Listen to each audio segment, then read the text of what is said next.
pre-invited me. It's taken me rather a long time to get here. For some reason, we couldn't find any dates that would match. So it was about a year in the making, I think. So thank you so much for waiting for me. So my title for this is Teaching Clinical Communication, a Mainstream Activity or Just a Minority Sport. And actually, I guess what I'm getting at here is, I think we can be very proud of what's happened over the last 20 or so years, 30 years in teaching this subject in undergraduate medicine. But actually, we have to be honest with ourselves sometimes and say, is this actually really in the centre of medical education, or is it somewhere really out there in the periphery? And have a look and think about that. So my job is I'm one of the associate deans at the clinical school in Cambridge. I'm just going to give the one advert, which is for those of you in the audience who are really interested in this. The European Association of Communication in Healthcare now has an awful lot of material about how to teach us and what to teach from a European perspective on their website, which you can get at some of, but unless you're a member, you can't get all of it, because that's how we encourage people to be members, and I'm the president collector of that organisation. So just saying that actually you can search on the web very easily under each one. And I just encourage that. It's my only advert for the evening. So let's just put me in perspective. That's King's College, Cambridge, very similar institution to this, I suppose. And it's a university that changes incredibly slowly. So if you think you've got a millstone around your neck, come to Cambridge. And here you can see this view being sport by myself and my wife. That's still King's College, Cambridge. And I think the only thing to say about that is the temporary nature of the human beings compared to the longevity of the institution. Fortunately, even in Cambridge, things can change. So I've been working there since 1999, which I about 13 years. And if we look at what's going on, we have, just like you have, clinical communication teaching going on extensively throughout particularly the last 3 years of the 6-year programme in Cambridge. There are I have to organise over 700 half-day sessions a year, so that's each has an actor, or some education, and a facilitator, a group of 5 or 6 students, and really complex IT stuff, so that it's all streamed up to individual students' portfolios immediately after they make their videos. And they're online, available to both the teachers and to individual students. So it's a very complex programme. I mean, 700 teaching sessions a year. Just to try and organise that is, I guess, a major undertaking. And if it is, not only that, it's incredibly expensive. It's by far the most expensive thing in the medical school that we do. And I guess I'm saying, well, actually, can we just look at this? Is this actually worth it? Is it really worth that degree of expenditure? We have to prove ourselves if we do. Obviously, I do think it's worth it because I've made a career out of it. All people who've made a career out of things generally think it's worth it. You can view me, therefore, as being completely bonkers and obsessional about communication teaching. But I do think we have to look at it very carefully. Now, it's 5:30, so this is how I imagine you are at the moment. Pretty sleepy. It would be useful if we engaged you just a little bit in this. So I'm just going to try and find out who you are really before I gauge what I'm going to say. So first of all, are there the real people here, the medical students? Do we have medical students here? Could you put up your hands? Fantastic, well done. So you're, in communication skills term, you're the partially sighted. Most of us who are teaching you are blind. We've never learnt any of this stuff ever at medical school, and you're one step ahead of us. So generally the blind leading the partially sighted. And who of the rest of you, how many of you actually actively teach communication skills? Okay, so a good smattering. How many people would say that they teach clinical reasoning? Okay, a few. Okay. How many of you would say you teach clinical skills? Practical clinical skills, or physical examination skills. So there's quite a mix in the audience. So there must be lots of people here who don't do anything, or none of that. How many of you just teach medical students? You hand up if you teach medical students at all. Yeah, okay. So some of you didn't put your hand up for the rest. Couldn't work out, well, that's interesting. I haven't thought of something, or there's other things going on. I'm a medicinal chemist. A medicinal chemist. A medicinal chemist? Yes. Tell me what that means. I make molecules. You make molecules? Yeah. Okay. And presumably you teach students? Yes. So it's more basic science rather than applied. Basic Okay, so very helpful for me to have a mix of who you are. And I'm going to look at this and say, as I said, is it a success story or frustration?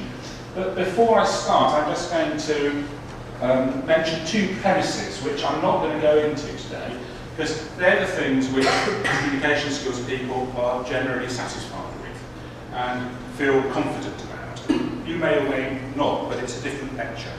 So the first is premise one, that actually medical education can't ignore the central importance of this to high quality healthcare. Not to being nice or be pleasant or to be, but to be effective. And that principle is about clinical competence and the ability to integrate a few areas here. So that to be an effective clinician by the end of the day, I'm sure I'm not telling you anything that you haven't really thought through or it's part of your course. You have to put together a few things. One is knowledge.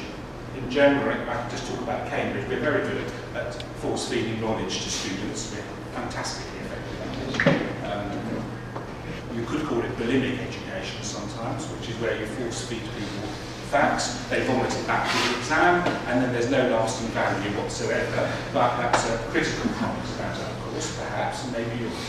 Then there's communication, the ability to give information or to obtain information to patients and to think through what their problem is. Then there's physical examination and other technical skills, and then problem solving or clinical reasoning. In fact, that is probably the most difficult to teach, and it's very difficult to know at what stage people can do that. But all of those are necessary to be clinically competent. And can I just ask you to put up your hand if you know of any doctor, I'm not going to have to name them or do anything more than this, who you think of as having high knowledge or clinical reasoning skills but poor communication. Does that ring any bells? Put up your hand if you've ever seen one of those. Can I just turn it round? Can you put up your hand if you've seen somebody who is thought to have good communication but you're a bit worried about their knowledge or problem solving skills? Could you put up your hands if that's ever happened? Now that's an interesting game, because what do you mean by that? So they've got good communication, but they're no good at problem solving or clinical reasoning. So it depends what you mean by communication. Certainly I know lots of people who are nice people. Sort of Shipman was a very nice man, to his patients was loved, but he wasn't, well, he did have clinical reasoning skills, but not in this normal, traditional manner. And one of my senior partners when I was in general practice, patients would come out of his room and talk to you, you'd meet them in the street and they'd say, oh, I do like Dr. So-and-so, but I wouldn't go and see him if I was poorly. Now, that cannot be my definition of communication. That must be something about just being pleasant or accommodating. And so, in terms of communication here, what I'm really talking about is those things that make you not just supportive, but an efficient and accurate doctor. So these three things here.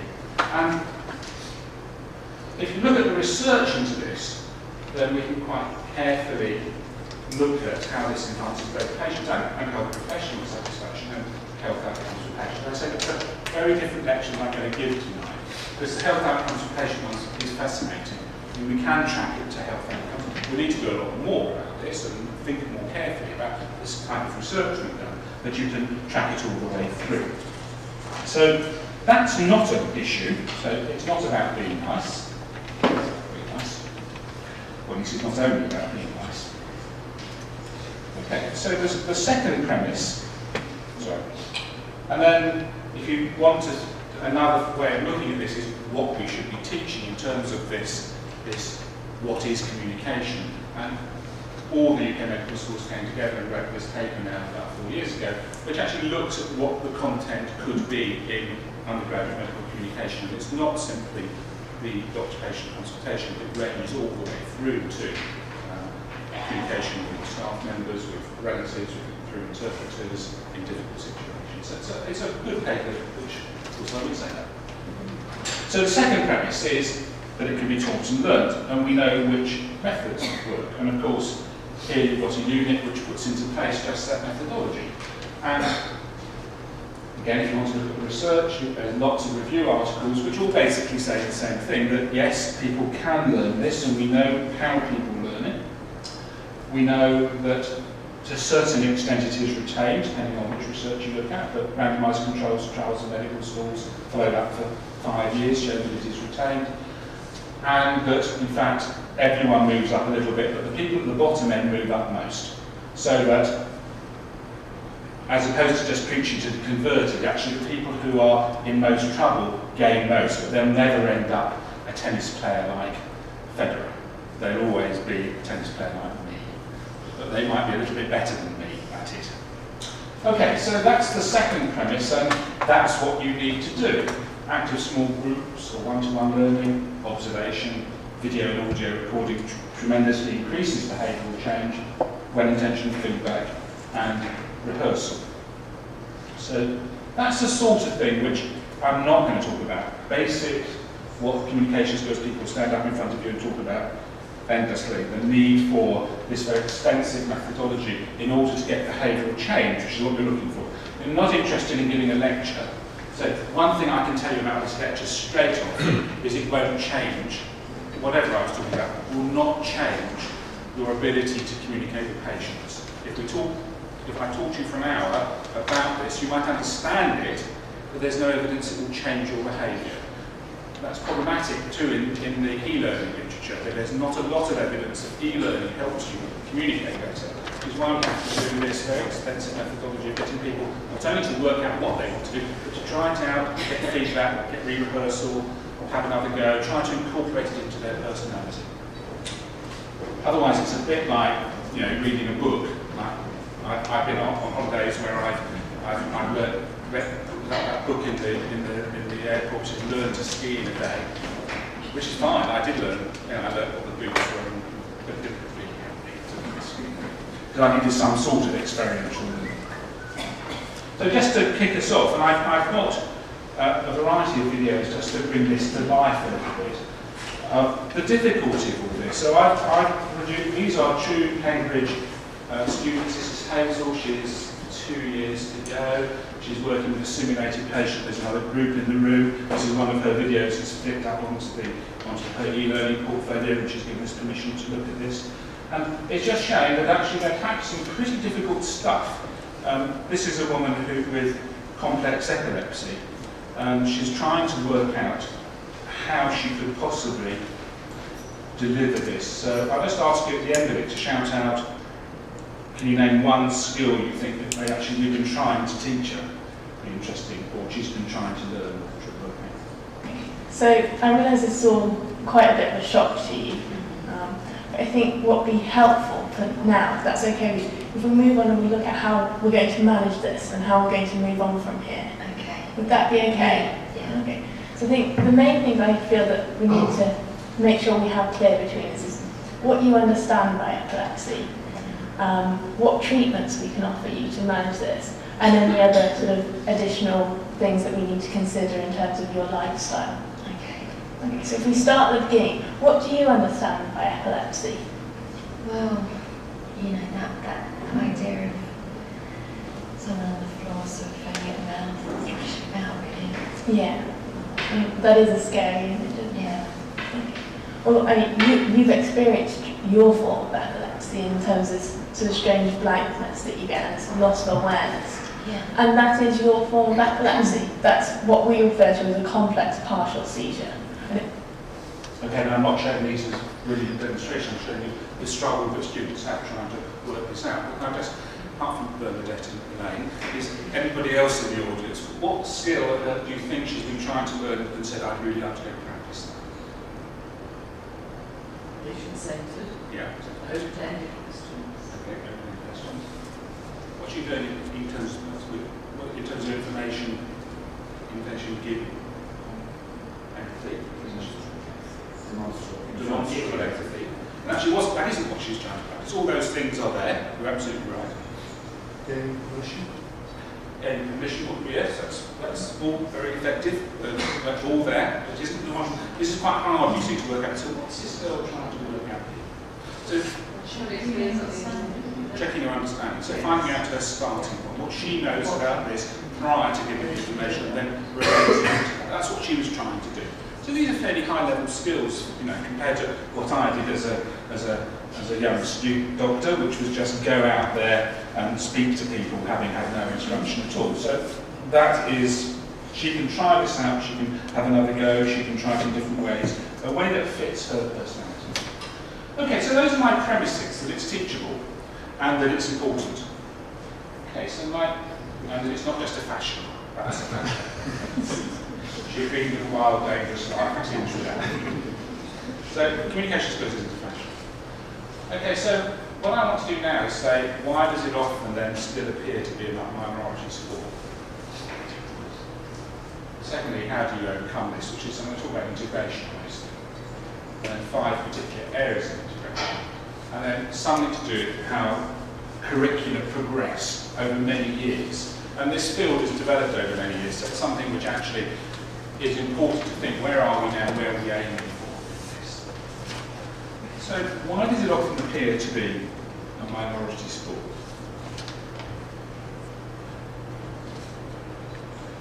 So when I go around the world, I think which I'm privileged to do, particularly in the European Association, look at what's going on in different medical schools and look at their curriculum and try to be helpful.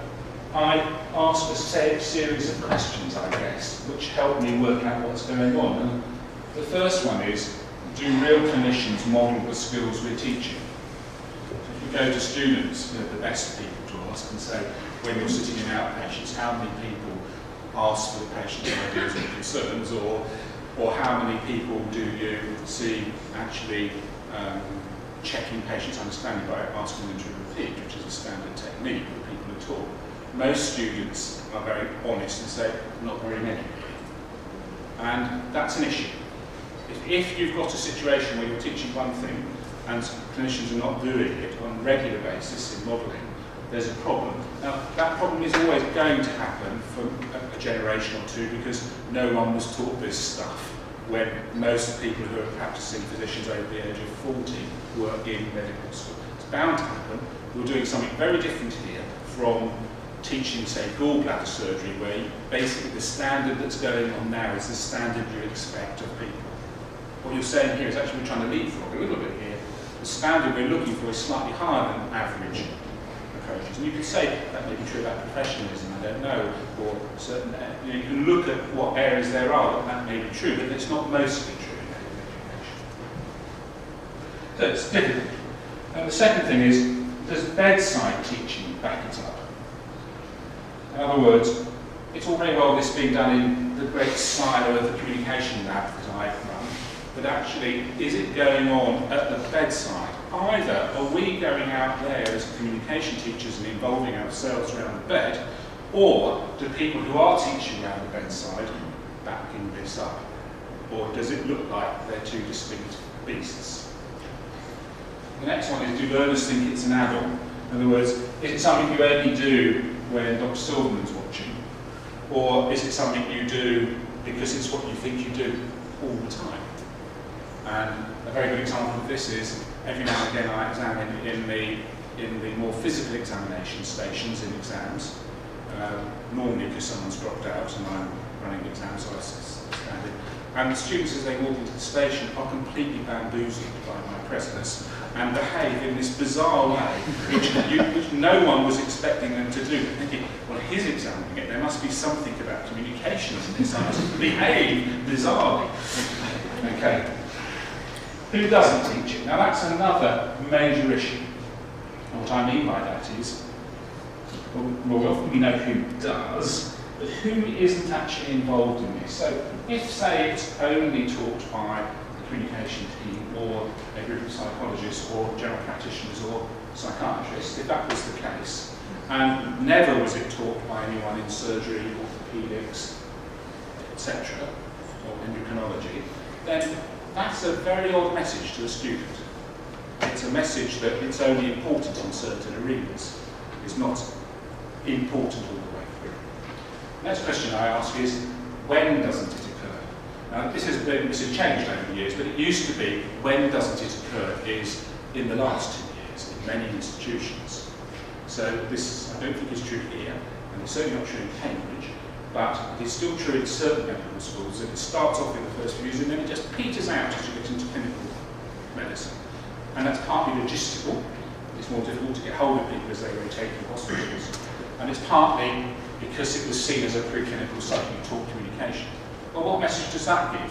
Very important in the preclinical years, a bit like in Cambridge where we teach sociology in the first couple of years in order for the students to forget it, because clearly it's not taught in the last couple of years, therefore it's not really relevant. And is there a planned curriculum? Can you see a progression? Have the teachers been trained? So are the people teaching this being, because all these things are high quality education depends on the training of the facilitations. Do they understand the research basis of this? It's a very interesting subject. I've gone around and looked at other schools and abroad, and very often people could, like doctors think we can teach everything. One day we can be sociologists, and the next day we can be psychologists, but actually we don't have any training in that necessarily, but it's nice for us to think we can do everything. So a lot of doctors do teach communication, but actually don't know anything about the theoretical or research background of it. And they wouldn't dream of doing that for hypertension, but they would do it for communication. So it's become something we all do. Quite naturally, we all do it. Therefore, it's okay to teach it without knowing the background. Is it assessed rigorously? How much is it in the assessment? And does that assessment drive learning in the appropriate way? And the last one is it integrated into all the challenges students learn, or only, as I mentioned already, a few? Now, all of us come up short on this. It's not as if there's any school in the country that does that well. But actually, unless it's integrated and unless it is a component of more than just a few places, and unless it's taught also by those people in those places, so if it's taught about the sexual history by my group of teachers, but when they're doing GU or GU medicine or gynae, it's not referred to in those rotations in the same way that we taught it. That's a real problem. Okay, so that's me making everyone feel unhappy, perhaps. Learners, as a summary of points, they will often perceive it as not central to their education. Okay. So how to overcome this? And it's all about, really the message is about how you integrate, but not how you integrate so it's lost. There is a potential with all these things to integrate it to such an extent, well, communication is part of everything, so we don't actually have to teach it. So it becomes lost in the subject matter. It's just there everywhere, and therefore doesn't need to be done. It's not what I'm getting at, it's how to do it. So it does become part of the mainstream. So let's just a little bit about research and what we know about the curriculum design, because I think that's quite an important thing to be thinking about. So it could take a very long time. I'm not apologising for these slides because this has been, I'm just taking you through the last 40 years here. So this is health researchers often quoted, which is that if you take a medical student, their communication appears to get worse as the curriculum progresses if you just do traditional bedside teaching. In other words, depends what you mean again by communication, but you come in fairly patient-centred because you're more like a patient than a doctor. And you end up more doctor-centred because you're thinking very hard about the clinical reasoning process. And it's not surprising, therefore, that because it's difficult to do more than one thing at a time, that you end up being slightly less patient-centred than you can be. The other thing we know is, in the 80s and 90s, that one-off courses don't work. So if you have a one-off course that just lasts a couple of days and that's it, you can't expect people to continue for that to be something which impacts on their everyday education. So it has to be more than that, it needs reinforcement. And in the 80s again, residents graduated from schools who had more comprehensive, sustained courses, had better interpersonal skills. And then the work from Holland in this century, which was about how actually integrated longitudinal programs achieve more sustained increase in skills, which is, I guess, what we're looking at here is do people retain this and use it over time? So the messages for that translates into becoming a curriculum rather than a course. So you need to have something sustained that needs to be healing. It needs to come back over it again to review and reinforce. This is a bit of a trick because most medical students hate things being repeated unnecessarily, just a repetition if done. But working out how you use these skills in a different situation, or how it can be applied in a more complex or more careful manner in certain situations is very important. And then it needs to be integrated, not separated from the rest of the curriculum, or as we've said, it will cause problems. Now, I'm going to show you a video now of an exact example of this, and I just want to look at it. So this is in obstetrics and gynecology. So all our students, when they're doing obstetrics and gynecology, have a session in which in the room there's 6 students, a communication person who's often a doctor from that specialty, but not necessarily, and one of the gynecologists. And what they're doing is trying to work out how to do a reasonably complex obstetric and gynecology interview, use the correct words, deal with the patient's embarrassment, and it's set in an intercultural situation. And this is because we went to the gynecologist and said, what's your main difficulty that you'd like students to learn about?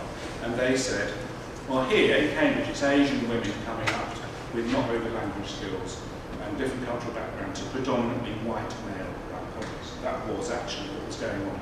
Slightly changed now, because we've been doing it for about, I don't know, 10 years, and there's many more female gynecologists in Cambridge than there weren't at that moment. So, of course, it always needs changing, of course. So here is Will Dean, and he is trying to take an effective menstrual history. I'm going to ask you to look at here what's going on from the integrative point of view. So is he being sensitive to the woman? One aspect of communication. And is he getting an effective clinical history, which is another aspect of communication? And what's the problem? I know it's a personal subject, but could you tell me slightly more about the heaviness that you've been noticing? I think second and the third days are quite heavy, and I often have to get up during the night. Sorry, it's a bit difficult to talk about. It's okay, take your time. Yeah. But I think it's the pain that I need help with, please. Okay. Can you tell me a bit more about that pain then? Hopefully we can sort something out. Okay, so is he, first of all, on the sort of sensitivity side, is he trying quite hard? Yeah, he's doing okay. The gynecologist is a little unhappy with what's just happened. Why is that? And indeed the communication is. It depends what happens later, of course, but what happened there, which, if he'd gone on in that track, might have been difficult for him. I didn't get very much. And patient drifted away from the subject, slightly awkward, and he went with her rather than staying. So you could say, one way to do it, sensitively, he went with her, and because she didn't want to talk about the menstrual difficulty, but rather talk about the pain. Yes. And you could say that's a very sensitive approach he's taken. But it'll only work if he does something which he never did, which is come back to it and say, because as a clinician, you really need to know about the menstrual history. So unless he's sensitive enough later to say, I know it was difficult earlier on when we were talking about this, from a medical point of view, really important for me to look at what could you better tell me now that we've built a relationship, which he never does. So in this consultation, if he had presented his findings to a clinician, to a gynecologist, the clinician would say, what about the menstrual history? And he'd say, well, it was a bit difficult for her to talk about it. And then you can see the problem. It doesn't feel like the two things are married. And so it's very important that we set these communication challenges in the reality of the world and make sure that they do both the clinical content and the communication that enables that content to work, rather than simply a supportive approach. It doesn't necessarily get you the information you want, which isn't good communication from my perspective. It needs to be both. So that's a very good example of the sort of problem I'm trying to get at. So basically, if it's not integrated, I think students would always see it as some sort of inessential frill. Okay, I'm just going to talk about 5 areas of integration and look at just how they work. They are to do with history taking, practical skills, specialty teaching, hidden curriculum and assessment. So the first one is history taking skills. There is no doubt that in some institutions, when I go around, that there is a tension in the student's mind between communication skills and history taking. And as if the two are not compatible, which is not true. They must be compatible, they must be the same thing. But there's a view that they're incompatible. In other words, students will do one thing rather than another. So I'll give you some examples of that. I mean, one of these is quite well known, which I'm sure you know about, or maybe you know, which is about an OSCE in another university in this country, quite a few years ago now, in which there was an OSCE station for relatively junior students who said, communication skills station, find out why this patient's come to hospital and all the reasons why they may come. And the students all did this. Excuse me, Mr. Hello, my name is Jonathan Silverman. Are you okay for me to come and talk to you for a little while?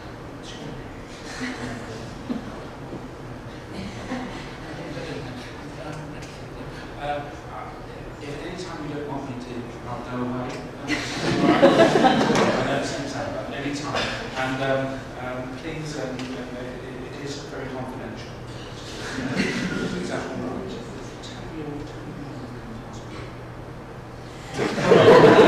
Okay, so they behaved in the classical communication teaching way. Halfway through these things, they switched the label to see what would happen. And the label now said, history taking station. And then it said exactly the same. Find out why this patient's come to hospital and all the reasons why she's come. Okay? So they only changed one word, communication to history taking. And then it went like this. Your name? Age? Your occupation? And you present a complaint? And they all did that, and it's a fascinating insight into what's going on here. I mean, it is interesting that you could put those two models there and them not be integrated. Because both of those two things which I parodied are important. But the question is how you do them and what the differences are between those two. Because one is we just try to dissect it a little bit. You're looking to try to do 3 things that we're trying to teach when we're trying to, particularly with how to gather chemical information. One is how you communicate, which is the process skills, which I deliberately overplayed there, because there is no doubt that overplaying those in exams drives clinicians bonkers. If students overplay their communication, it doesn't make communication look bad if they do. So there's how you communicate, then there's what you discuss, record and present. In other words, the content of what we're trying to get across or find out about. Then there's how you think and feel.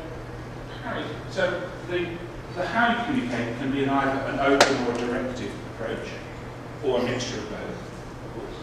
What can be the biomedical and the patient's perspective, and what you think and feel is clinical reasoning and feelings, or both given the patient. Now, the problem here is what students sometimes perceive, not because of what we've said, but because of all things around us. So that is what they might assume that the communication teachers are trying to teach. I've spent the last 10 years trying to say that isn't what we're trying to do. And our students still, quite a lot of them still think that, and I have to stand up before the exams and say that that isn't what we're trying to do here, and isn't what we taught you, but somehow it's still the message. So that it's always open questions about the patient's perspective, about the feelings, and we're not interested in the other side of the argument, which is the directive, the biomedical, and the reason. Of course, that is what they perceive people teaching them history taking or on the wards are often teaching them, and that's not true either. And what's going on there is something very interesting. So why do they perceive that might work? And it's got a lot to do with when they're watching focus histories, which I don't really understand as a student. It's very hard to work out what a focus history is. And I'll come back to that in a little while, about why that's problematical, that they might perceive that I'm wanting them to do open questions and empathy and screening and patient's perspective, and so they want somebody else to do that. And of course, that doesn't work. So let me just tell you a little story here, which you can think about. So I was in hospital last year with chest pain. This is a communication lecture, so it's okay to be empathic. So give me some feedback. So I was in chest pain, with chest pain. And what happened was that actually I had nothing wrong with me. I mean, it took them 2 or 3 days to work out that I was given various labels: atypical chest pain, or muttering fraud, or psychogenic, or costochondritis, which is what they call it. It meant all of those things.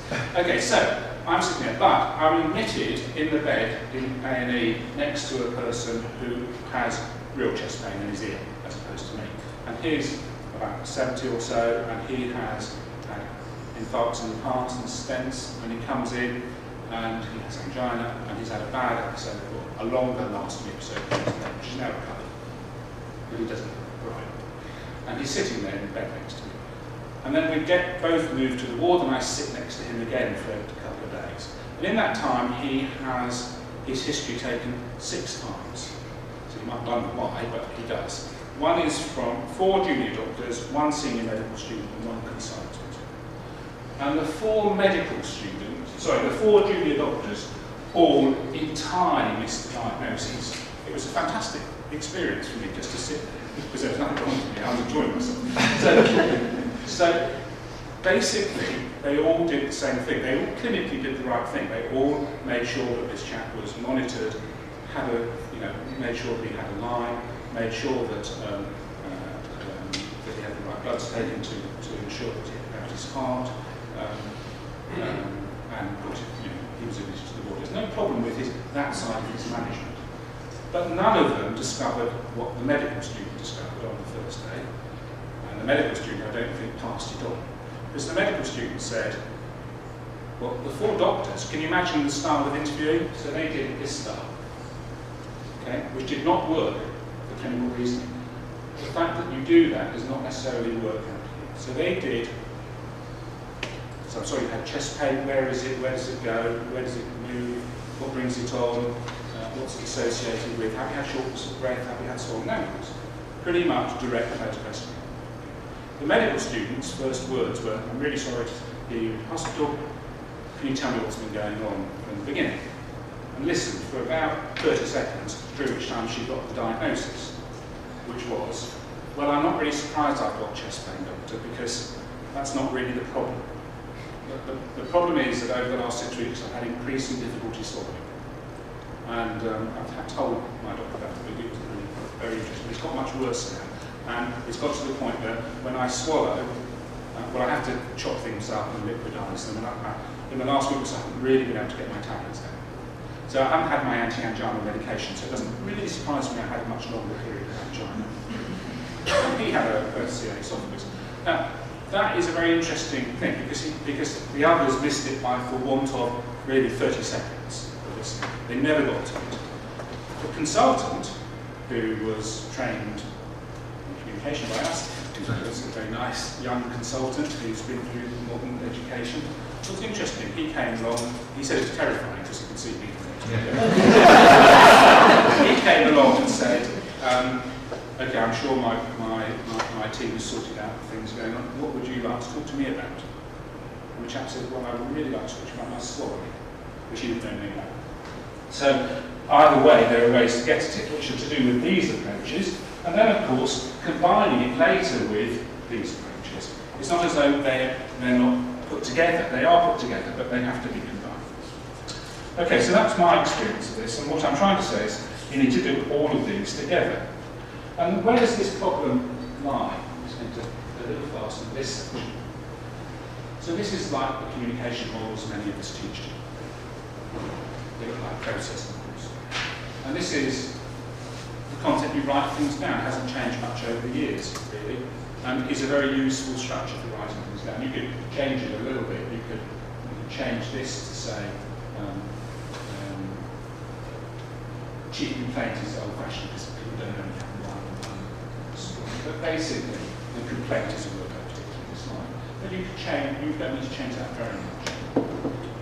But they're basically the difference between how you write things or how you tell things as opposed to how you do things, which is process. And that's what students get confused about very often, and indeed junior doctors. That they take the history in a way, in this way, as opposed to that way. Why do you think they take it that way? Why do you think that's daft? But why do you think so many of us end up defaulting to that mode of taking the history just by asking the questions on that grid? What's the missing thing that stops us this not recurring generation after generation? What's going on that convinces junior doctors to have a checklist in front of them and just ask questions? Not alter the assessments. So, I mean, not alter the assessments, the marks used on the traditional. okay, so that could be some of the way that we've done it. In fact, that's probably not true here. Probably not. Be elsewhere. Yeah. But that's, as you rightly say, the way that the notes are, and indeed, if you presented a case Wardround or anywhere else, we're still presenting our cases in that kind of way. So the information you gather from the patient has to be processed in your head and reordered and put into that form. And so the easy way of doing that is to take it out of it. And of course, taking it the other way is much more disordered, potentially. This is a very ordered way of doing it. And how are students normally, or junior doctors in particular, how does the consultant examine their communication skills? And the only thing he does is listen to the story. Very rarely do they get observed, and it's still a problem in medical education, particularly postgraduately. I get constantly being referred to people with communication problems postgraduately, and all I do is go and observe them and find out where the problem lies. No one's done that. That's the missing thing. You just have to sit there in outpatients for an hour so you can see where the problems lie. But no one's done it. So, because you don't observe, the only thing you can go on is what they write down or how they present it on a ward round. You don't know what's underlying that. You don't know what the problem is, where it lies. So, if you do it this way, if you only present it this way, of course after a while you take it that way, because no one's ever looking to see how you do it, only what you say. So there's this side. Alluded to, sorry for all the GPs, including myself, psychiatrists, psychologists. Students will think of people with woolly jumpers as not as one sort of doctor, and real doctors as the other sort. And the real doctors, of course, know everything but can't communicate, and the GPs know who communicate but can't do anything else. All untrue. How students observe, how analysts observe, how you obtain information versus how you present it or write it down. Okay. So those are all issues. So what's the solution? So I've batted on for a long time about this, that everyone knows this, that there are 80% of the information of medical diagnosis comes from history. Most of us who teach communication think that it's essential to high quality medicine. The problem is how the word communication can be perceived, and it has to be wrapped up in something which is more than communication. It's about the clinical method, about how you approach patients, both the content and the process, all wrapped up together. And there's a problem that some people still perceive, and some of my senior colleagues still believe that communication is really just about being nice, and it's about effective clinical method. I'm going to just skip to practical skills. The bit I was skipping past was the County Cambridge Guides, which is just one way of making sure that you integrate communication with content, that you put the two together. So practical skills. Now I'm not going to talk a lot about this, and I don't know if you do this here, but the work that came out with Roger Nebo and Deborah Estelle, do you actually teach it that way? Yes, we have. Most of our sessions are integrated sessions. Yeah. So this integration of practical skills is again what you don't get in in many in schools. So Roger Nevo's work, which was how you put models and the mannequin together, so to speak, patient and mannequin together, so to suture so you don't move the colour around, it becomes realistic. The patient can say, have you ever done this before, as you're suturing? You have to maintain a sterile field at the same time. Similarly with this is the original paper with the disembodied penis, with a man who's going to be attached to it. We're trying to catheterise. Those basic approaches which Roger Nevo produced quite a long time ago now have not worked their way through to most medical schools. That's quite interesting, particularly in the States, where it's very rarely done. And yet, putting the two together suddenly makes it come alive for a student. If they have to basically work out how to maintain a sterile field, deal with someone in distress, get consent, and do the procedure while communicating, it all comes alive and is a very good adjunct to what's going on. Okay, now with specialty teaching. And this is the one that most schools have found difficult, and it is really important to get this one right. I've been to 3 schools lately where really this isn't done. So just as an example of our rotation, but it could be true of others. So if you take the middle of our rotation, which is like the same as many people have, the middle of our 5th year, they've all got fancier names now. Actually, they don't say that, but I'm just doing it so you understand. And they're basically going around the human life cycle in rotation. Some of them are doing it in reverse, so they're going from death backwards, but that's what's happening. And within that, what we did was approach every person who's an attachment director and say, what can we offer you for half a day's teaching in your subject, which would enable us to fill in the gaps of what you need to do, what you'd like us to do. And we didn't have any remit, we didn't have any, we think you should be doing this. And so we talked about the gynecology one. Psychiatry, of course, we're very keen that all students could assess suicidal risk in a non-psychiatric situation, so in A&E or in any area, that you were able to manage suicidal risk, because they knew that in psychiatry, not every student would be able to have the opportunity to see somebody who was actively sort of potentially at suicidal risk. Similarly, practical skills course and social history course. And a lot around explanation and planning.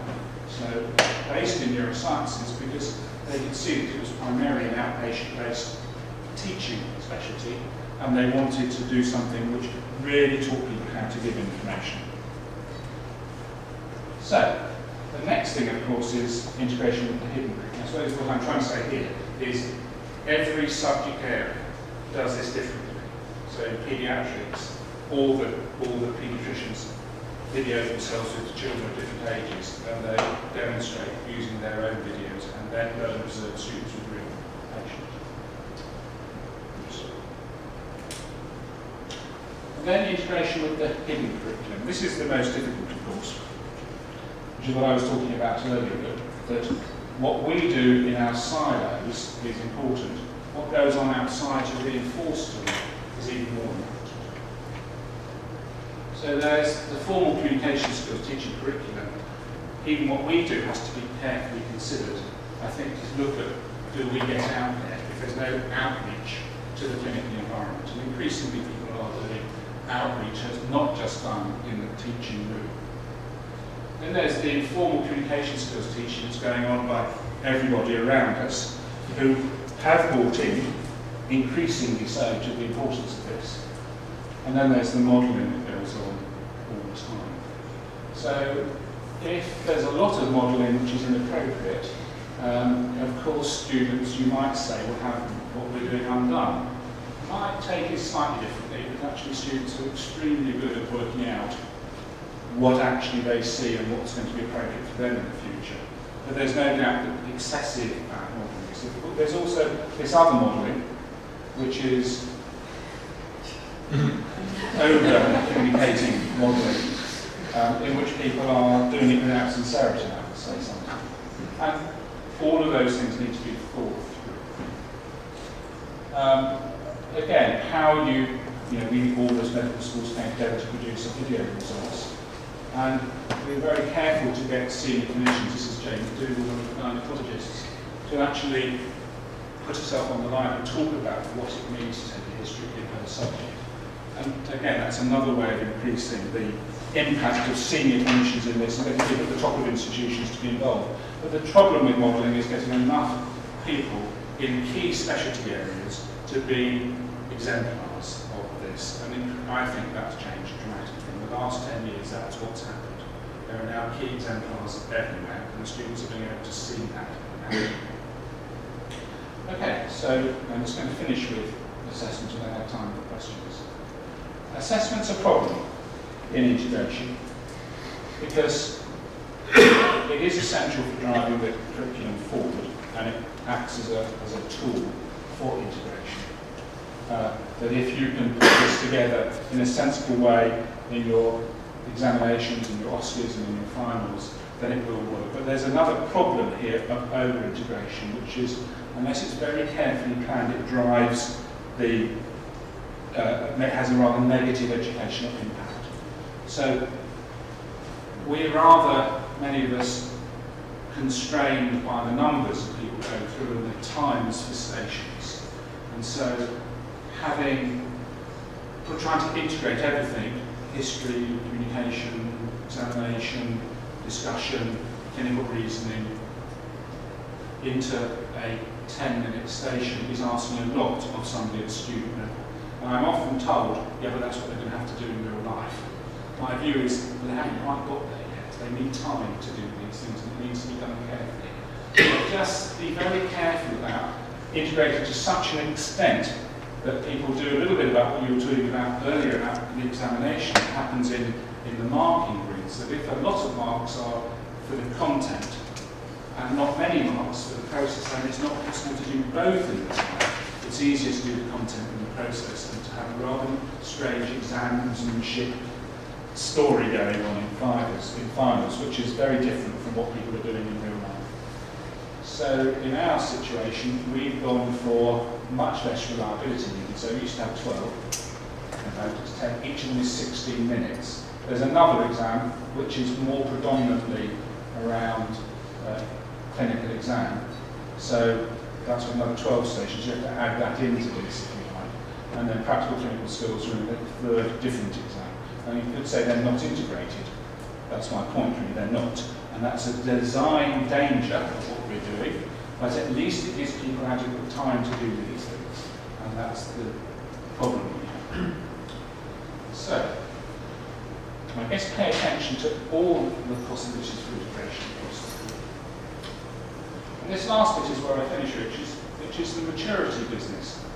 When we all started this, most people 20 years ago put in single standalone courses, and then multiple courses, and then multiple standalone courses throughout all the years, as opposed to just in the early years, and then this integration helically with the clinical teaching throughout the curriculum, which is where many of us have got to, trying to get to now. And then all the different domains you could do, which would be from just doctor-patient to doctor-relative to on the telephone to dealing with interprofessional and interprofessional issues. And giving presentations both in large group and small group and ward levels. So there's many domains. And then there's fully integrated but in an effective way. And that, I reckon, is 20 years where people have been struggling with to get this right. And what I try to do is work out where people are on the ladder and what would move them to the next step. And I think that's an important arena to look at. So the conclusion of all this is, I guess, what you're doing, which is make sure that there's integration going on throughout. When I think I've done it well, and then I take my own little list to the students and say, is this working? You find out it isn't. And that's what you have to do. You have to take it to the students and say, actually where does this fall flat? Where does this not? I think it's important for us to be honest and look at it and think, actually, what can we do next to change this? Sometimes it's very hard to do, but I think it's important and to persevere. And I think I will finish there and just say, most of us have had a long journey in this. I'm trying to work out what the next step is to really make it central, which I don't think it is for many of us. Thank you.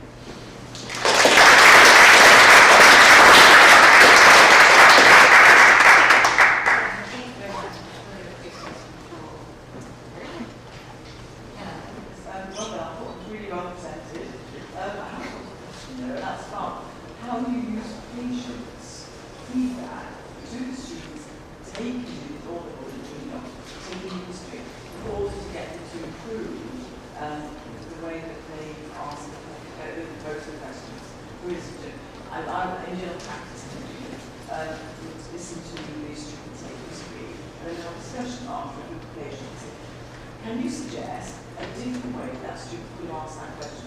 You know, how did you feel when he asked or she asked him? And that's really useful, Yes. actually. How do you use it? You're absolutely right. I think it's fantastic use of the general practice. Only slightly easier. It is slightly easier with general practice because you know the patient a little bit more, and they also have, you're probably choosing certain ones for this environment where they're more ill and more defensive, and their defences are down in hospital, and you can end up with the situation of well, he's lovely, isn't he, sort of thing, which is fine but not specific enough. What you're doing is directing the patient to be specific. What could he do? And that's great if you can do it, and I think it's so powerful. Because that's why we use simulated patients so much, because they give good quality feedback. But if you can get it from a real patient, and it's really specific feedback, that's fantastic. You can, but it's more difficult, is what I'm saying. We do it. Recently we've been going out specifically onto the wards with students and watching just in the same way as people do now with me. Not just teaching vegan culture in the lab, but also going with students onto the ward and helping them. And again, you can do that. We do that our remedial program, student support, is entirely based on one of us tracking a student and going through, and we try to involve patients as much as possible, but sometimes with good quality and sometimes you don't. Do you use expert patients at all? Yeah, that's a very interesting question. We use expert patients in a slightly different way. So we use expert patients, and I'm not saying we can't do it in different ways, but we've divided the two. So expert patients talk to the students about their illness, what it's like to live with it, and they generally aren't doing interview practice, whereas simulated patients are doing interview practice. And some other medical schools do that in a different way. I've never quite understood how an expert patient is effective at simulation, but they're incredibly powerful about talking about their illness. I think we use both, but we can merge things.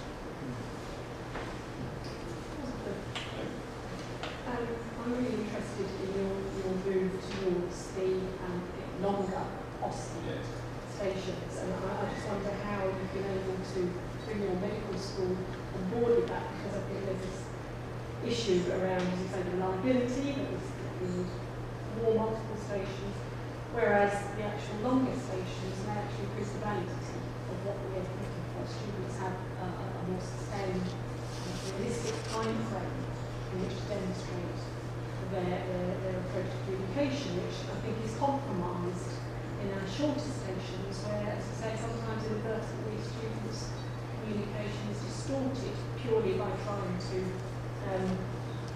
confine what they're doing to these very short 5-minute, 7-minute stations.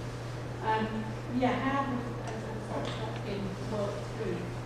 So as you say, it is a balance between reliability and validity, and I've never been convinced of having a highly reliable exam which is non-valid.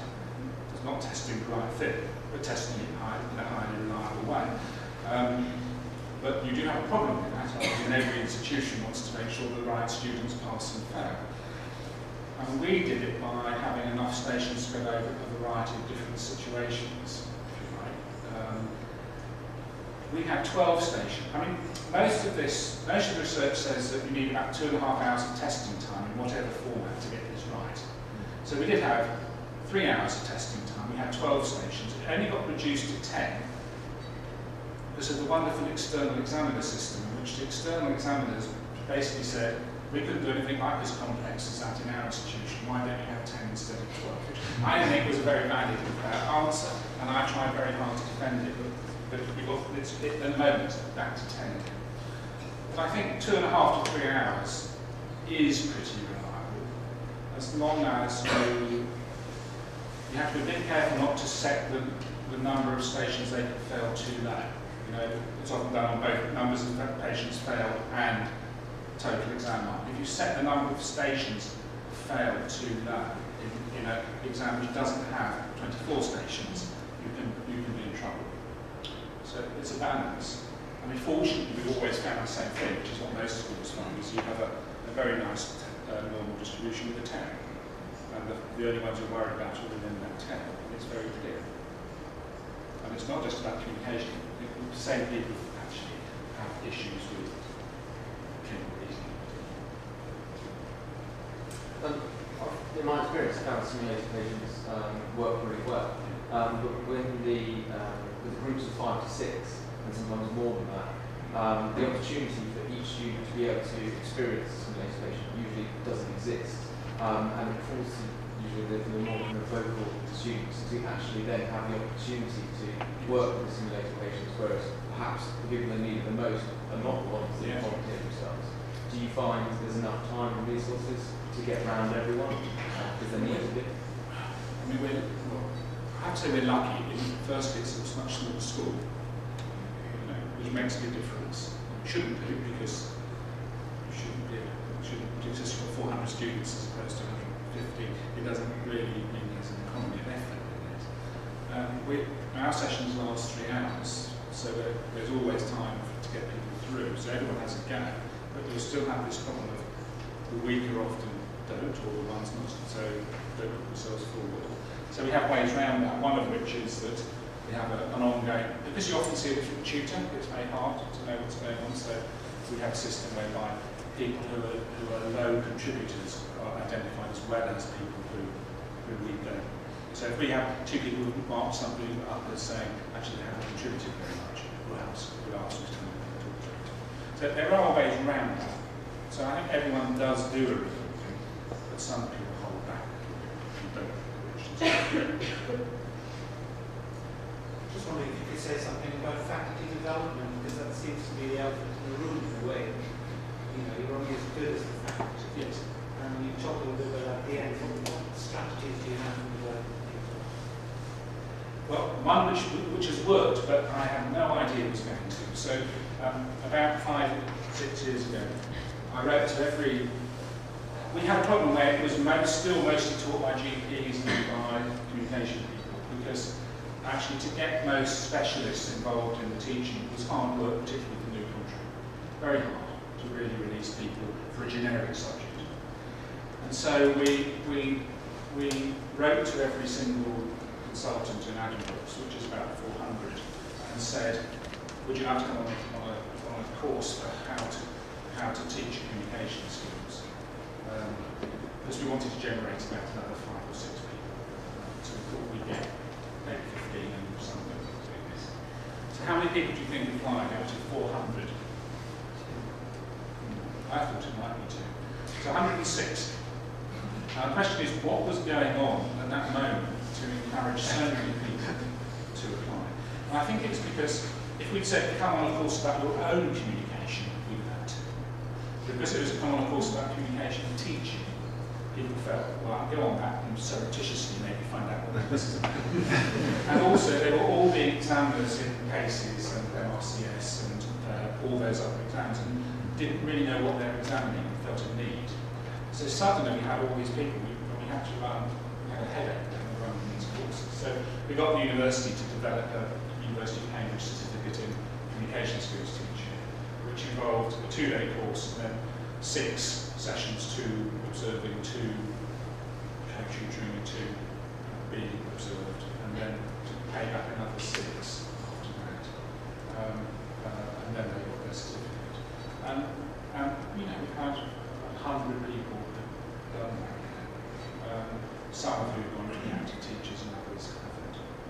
then what we've done is we've managed to get SIFT diverted so that we have 8 consultant staff who would work for us one session or half a session a week teaching this, which we pay out of the job allowance. And we haven't done that. If we haven't done that, we've got nowhere. I don't know how we quite call that. It's very hard. Cambridge's secret weapon appears to be whoever it is that's negotiating the SLA SIP, because it's giving you technical skills teachers as well. We want to kind of lay your cover with that, how to do things. That's the question. And the other thing that got faculty involved is the exams. I made a big plea to get people to write the stations for the integrated exams from every department. And really got a lovely team of people who do it, and then they go out and encourage. And this joint working with every specialty area was also useful, because the people who started coming to teach it from the specialty side became our teachers eventually, because they got interested. So I guess multiple things, and I don't think we've cracked it by any means, but actually faculty development is very key here. It's great.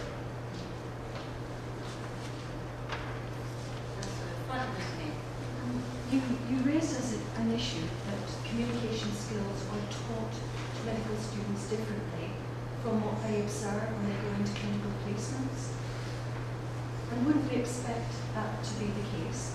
Because clinicians, as they move from novice to experienced to expert, the communication will evolve. So should we be teaching our students to understand that progression rather than just structured, this is how you do communication skills? That's right. So I give a lecture about pathway at it for about 6 months, which is exactly about that. It's why you can't do what people are doing around you. And it's looking at why they clinically reason in a different way from experts, and what's going on with the focused history. But I have 2 problems with it. One is that people doing focused history, it's not as though we get better with time. We get, all the researchers, we get into ruts with time. So it's not as though necessarily the people out there doing it well, but they're doing it quick. And they may not be best practice, and they can't just aim for that. And the second thing, it's always dangerous, isn't it, to say there are 2 things or something. I've forgotten what the second thing was. But it was very important. I've forgotten now. Should we be teaching them to recognise how communication skills can evolve in an idealised way from novice to expert? Yes, we certainly should be doing that. I think that one of the other problems that's really struck me a lot lately is how few complete full medical interviews they have ever seen in their lives or done. So I was, it's always easy to look back in the old days, but what actually used to happen 30 years ago was that, in my situation, was the registrar did a focus history in A&E, they were sent up to the wards, and the houseman did a full clerking medical review. That's basically what happened. And you did the full clerking, and the idea was to make sure somebody had missed something and to document it. I did this with all medical students this year, in each year. How often have you seen a full clerking done? And the answer was almost never. So everything is done by short, focused histories, and they never do it themselves either because they don't know. So they get this short-circuit model in their mind before they've learned the whole thing. It's tricky for them. I think it's very tricky, and I'm not sure what the answer to that is, because I don't think they're ever seeing the whole thing, and then they're trying to cut it down before they know what to cut down. That I think is a problem. That's a very real issue, isn't it? That those of us who've been teaching a long time, it's so easy to assume that all of that stuff that we think they will have experienced because we did, and it's all this stuff that goes very low under the radar, and a lot of this is not happening. And it's on the basis of that learning that you then forget other things, but that at some moment you need to, you should switch it back on again. And that's the difficulty. If you haven't had that very comprehensive stuff right at the bottom, Yeah, that's right. I mean, we're saying, we're saying with modern communication teaching, you hope they'll get the right pattern of the process right early on, which we never had. But what they've lost is the pattern of the whole interview. And that, you know, it came to me, particularly with our graduate course students, a separate graduate entry program, where almost all of their learning in the first year is in general practice, which sounds great. They get a lot of experience. And being a GP, I can tell you that the standard of history taking in general practice is interesting. So done well, it's a very interesting, patient-centred consultation, in which you know a lot about the patient already, and you fill in some gaps and you work with the patient and sort the problem out. But it isn't a good, necessary model for someone who doesn't know what the shortcuts are. And I've been very impressed that they don't know what to do when it comes to taking you through this. Or even doing the correct systems review, which is, I think, pretty basic. We have to look at what's going on. Just as we have to look at wardrobes and see what's going on those nowadays, which is not what they were like when people remembered. Actually, the whole thing's changed.